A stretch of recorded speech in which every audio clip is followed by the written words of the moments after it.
नमस्कार, मैं हूं शालिनी और आप सभी का स्वागत करती हूं देश न्यूज के खास कार्यक्रम में, जहां आज हम चर्चा करने वाले हैं आईपीएल के आगाज पर। एक बार फिर हम आईपीएल की दुनिया में प्रवेश करने वाले हैं। आईपीएल का इंतजार हर किसी को रहता है।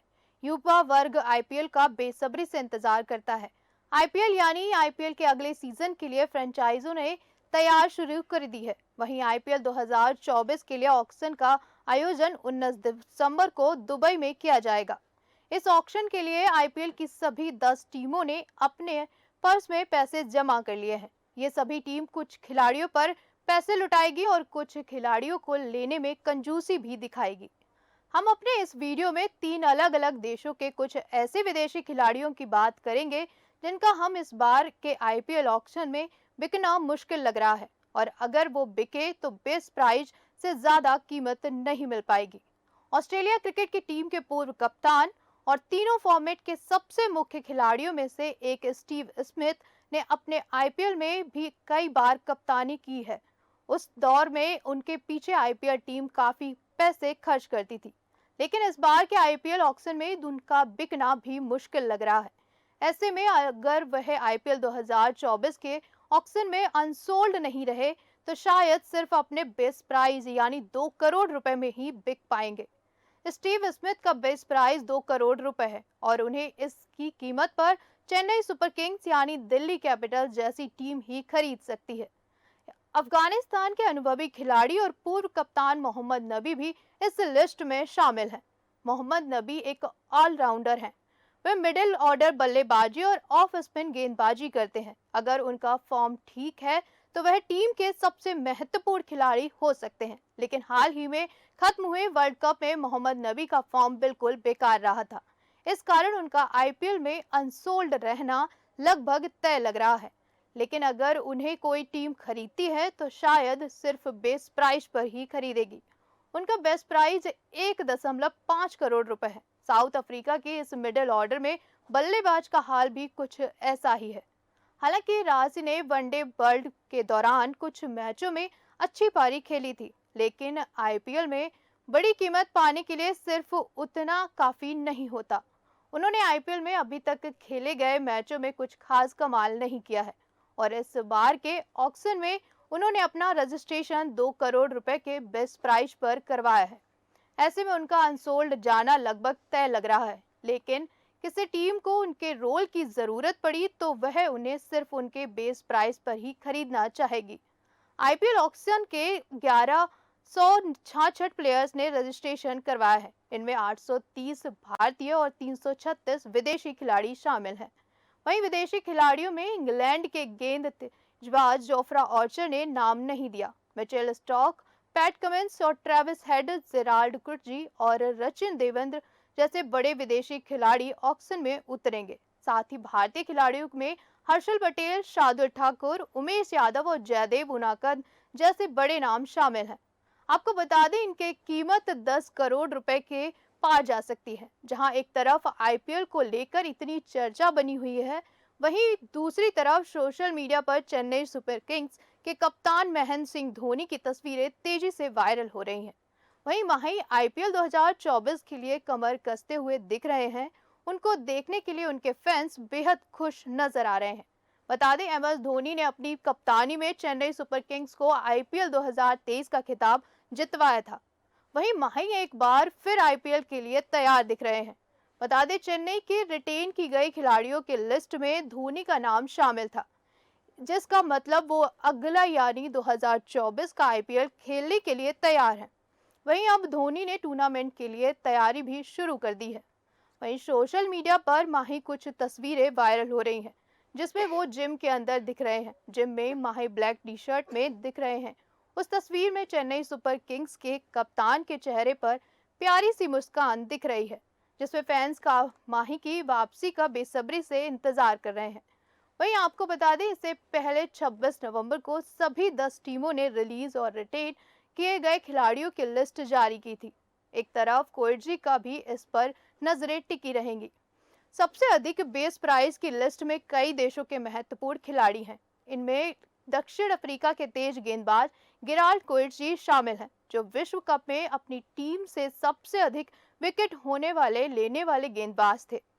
इसके अलावा सनराइजर हैदराबाद द्वारा रिलीज किए गए बल्लेबाज हैरी ब्रुक, आरसीबी द्वारा रिलीज किए गए हर्षल पटेल, केकेआर से रिलीज होने वाले शार्दुल ठाकुर और उमेश यादव और आरसीबी से रिलीज हुए केदार जाधव जैसे महत्वपूर्ण नाम शामिल हैं। वहीं आपको बताते चले कि 10 फ्रेंचाइजों के कुल 77 स्थान भरने हैं, जिनमें 30 विदेशी खिलाड़ी हो सकते हैं। हाल ही में हुए विश्व कप में बेहतरीन परफॉर्म में दिखे स्टार्क हेड और रविंद्र पर फ्रेंचाइजी बड़ी बोली लगा सकती है। अगर स्टार को खरीदा जाता है तो वह 8 साल बाद आईपीएल में वापसी करेंगे। उन्होंने आखिरी बार आरसीबी के लिए 2015 सत्र खेला था, जहां उन्होंने 2018 की नीलामी में प्रवेश किया, जहां उन्हें केकेआर द्वारा 9.4 करोड़ रुपए में खरीदा गया था, लेकिन चोट के कारण सीजन से बाहर हो गए। स्टार्क हालांकि इस बार आईपीएल में इस्तेमाल जून में होने वाले 2024 टी20 विश्व कप की तैयारी के रूप में देख रहे हैं। वहीं इस बार के आईपीएल में हर्षल, वानिदो हशरंगा, ब्रुक, ठाकुर के अलावा अनकैप्ड भारतीय बल्लेबाज शाहरुख खान को एक बार फिर एक से अधिक फ्रेंचाइजी द्वारा बोली लगाए जाने की उम्मीद होगी। हर्षल और हशरंगा को 10.75 करोड़ रुपए में खरीदा गया है, लेकिन रॉयल चैलेंजर्स ने बेंगलुरु के चिन्नास्वामी स्टेडियम में उनके कमजोर प्रदर्शन के कारण रिलीज कर दिया। बता दें, ब्रुक को सनराइजर्स ने 13.25 करोड़ रुपए में खरीदा। हालांकि वह पिछले आईपीएल में शतक जड़ने के अलावा कोई प्रभाव छोड़ने में नाकाम रहे, जिससे सनराइजर्स को उनकी टीम में रखने पर फिर से विचार करना पड़ा और अंत में रिलीज कर दिया। साथ ही शार्दुल को भी दिल्ली कैपिटल्स ने नीलामी से पहले 10.75 करोड़ रुपए में खरीदा था। हालांकि वह 10 मैचों में लगभग 11 की इकोनॉमी और 31.42 की औसत से सिर्फ 7 विकेट ले पाए। शार्दुल बल्ले से भी कोई प्रभाव छोड़ने में नाकाम रहे और 10 पारियों में 113 रन बनाए। तमिलनाडु के खेलने वाले शाहरुख ने 2021 में आईपीएल में डेब्यू किया था, जब पंजाब ने उन्हें 5.25 करोड़ में खरीदा था। एक साल बाद उन्हें मेगा ऑक्शन से पहले रिलीज कर दिया गया। वहीं लेकिन 2022 के मेगा ऑक्शन में पंजाब ने 9 करोड़ देकर उन्हें वापसी से खरीदा। हालांकि अब तक सिर्फ एक बार प्लेयर ऑफ द मैच जीत सके इस खिलाड़ी को पंजाब ने रिलीज कर दिया है। शाहरुख ने अपना बेस प्राइस 40 लाख रुपए रखा। वह चाहते हैं कि उनकी होम टाउन में फ्रेंचाइजी चेन्नई सुपर किंग्स उन्हें खरीदने में दिलचस्पी ले। आईपीएल का रोमांच पूरे दुनिया भर में सिर चढ़कर बोलता है, पर क्या आपको पता है कि आईपीएल की शुरुआत कब और कैसे हुई थी? अगर नहीं तो जानिए दिलचस्प स्टोरी। आईपीएल, जिसे हम इंडियन प्रीमियर लीग के नाम से जानते हैं, यह क्रिकेट जगत की सबसे बड़ी लीग है। इस लीग में दुनिया भर के क्रिकेटर खेलते हैं। क्रिकेट का रोमांच आईपीएल में सबसे ऊपर रहता है। पर क्या आपको पता है कि आईपीएल के आयोजन का आइडिया आखिर कैसे आया था? अगर नहीं तो आज हम आपको बताएंगे कि आखिर कैसे आईपीएल की शुरुआत हुई और देखते ही देखते ये कैसे पूरी दुनिया में छा गया। साथ ही 1996 में आईपीएल जैसा ही आइडिया मोदी एंटरटेनमेंट नेटवर्क के आईपीएल से साझे बिजनेस में प्रवेश किया था। उस समय बीसीसीआई ने मैचों के प्रसारण के अधिकार आईएसपीएन को बेच दिए थे। तब आईपीएल की शुरुआत करने वाले ललित मोदी ने ड्यूक यूनिवर्सिटी में अपने कॉलेज के दिनों में अमेरिकी पेशेवर खेलों को चलाने के तरीकों को समझने के बाद अपना पेशेवर लीग शुरू करने के बारे में सोचा था। 1996 में मोदी ने इंडियन क्रिकेट लीग नामक एक ड्रॉ की। एक टूर्नामेंट में 50 ओवर के मैच को 8 शहर आधारित टीमों के बीच होने वाला था। उन्होंने यह फैसला किया था कि टीमों में फ्रेंचाइजी के रूप में बेचा जाएगा। वह मैचों के प्रसारण के लिए ईएसपीएल बीसीसीआई को सालाना रॉयल्टी देंगे। साथ ही बीसीसीआई ने इस लीग को अपनी मंजूरी दे दी। साल 2007 क्रिकेट में टी20 फॉर्मेट को एंट्री हुई। एंट्री के साथ ही इसने पूरी दुनिया में तूफान मचा दिया। इसके बाद ललित मोदी ने इंडियन प्रीमियर लीग के नाम से टी20 लीग शुरू करने का फैसला किया। उस वक्त वह बीसीसीआई के उपाध्यक्ष थे, तो उन्हें इस बार कोई अड़चन नहीं हुई। वहीं 10 सितंबर 2007 को बीसीसीआई के तत्कालीन अध्यक्ष शरद पवार ने इंडियन प्रीमियर लीग के आवश्यक खिलाड़ियों को खरीदने के लिए ललित मोदी को $25 मिलियन का चेक दिया।